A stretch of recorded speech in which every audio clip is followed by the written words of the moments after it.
Hi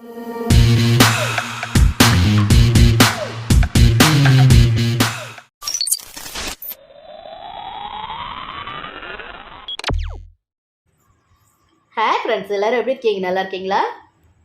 subscribe பண்ணுங்கள் friends. பக்கத்தில் இருக்க பெல் ஐக்கானை கிளிக் பண்ணுங்கள். கத்திரிக்காய் முருங்கைக்காய் வச்சு தேங்காய் பால் கறி பண்ணலாம்.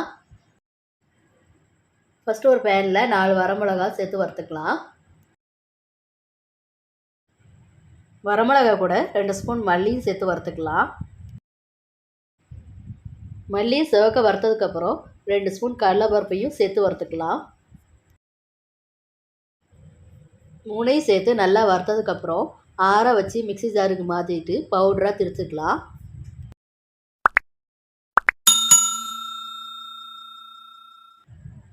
இப்போ பேனில் 2 ஸ்பூன் ஆயில் சேர்த்துக்கலாம். ஆயில் நல்லா ஹீட் ஆயிடுச்சு. அதில் 1/4 டீஸ்பூன் கடுகு உளுந்த பருப்பு சேர்த்து தாளிச்சுக்கலாம். தாளித்ததுக்கப்புறம் நீல வாக்கில் கட் பண்ண வெங்காயத்தை சேர்த்து வதக்கிக்கலாம். வெங்காயம் ஓரளவுக்கு வதங்கி வந்துருச்சு. இப்போ அது கூட பொடியாக கட் பண்ண தக்காளி சேர்த்து வதக்கிக்கலாம்.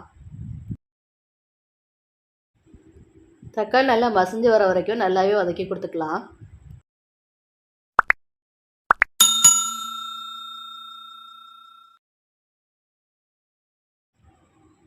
இப்போ நம்ம ஒரு 3 முருங்கைக்காவை எடுத்து சின்ன சின்ன பீஸாக கட் பண்ணி 2ஆக வகுந்து சேர்த்து வெங்காய தக்காளி கூட வதக்கி கொடுத்துக்கலாம்.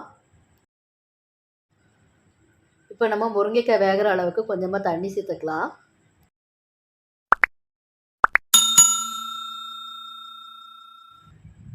தேவையான அளவு உப்பு, 1/4 டீஸ்பூன் மஞ்சள் பொடி சேர்த்து கலந்து கொடுத்துக்கலாம். கலந்து கொடுத்து முருங்கைக்காவை கொஞ்சம் வேக வச்சுக்கலாம். முருங்கைக்காய் ஓரளவு வெந்து வந்த பிறகு நீல வாக்கில் கட் பண்ணி வச்சுருக்கிற 2 கத்திரிக்காவை சேர்த்துக்கலாம். இப்போ இதையும் நம்ம கலந்து கொடுத்துக்கலாம். கத்திரிக்காய் முருங்கைக்காவும் நல்லா வெந்து வந்த பிறகு நம்ம பவுடராக திரிச்சு வச்சுருந்த பொடியை சேர்த்து கலந்து கொடுத்துக்கலாம்.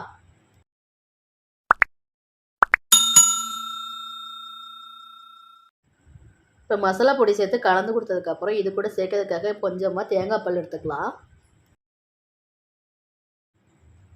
கலந்து கொடுத்தாச்சு. இப்போ நம்ம இது கூட தேங்காய் பால் சேர்த்து கலந்து கொடுத்துக்கலாம். தேங்காய் பால் சேர்த்து கலந்து கொடுத்ததுக்கப்புறம் தேங்காய் பால் வற்றி வர ஸ்டேஜில் ஃப்ரெஷ்ஷான கருவேப்பிலையும் தூவி இறக்கிக்கலாம். முருங்கைக்காய் சேர்த்து கூட்டு வைக்கிறதுக்கு பதிலாக கத்திரிக்காயும் முருங்கைக்காயும் சேர்த்து கூடையே தேங்காய் பாலும் ஊற்றி இந்த மாதிரி கறி வச்சு பாருங்கள். செம்ம டேஸ்ட்டாக இருக்குங்க. ஃப்ரெண்ட்ஸ், லைக் பண்ணுங்கள், கமெண்ட் பண்ணுங்கள், ஷேர் பண்ணுங்கள். மறக்காமல் சப்ஸ்கிரைப் பண்ணுங்கள். பக்கத்தில் இருக்க பெல் ஐக்கானை கிளிக் பண்ணுங்கள். தொடர்ந்து சப்போர்ட் பண்ணுங்கள். Thank you friends.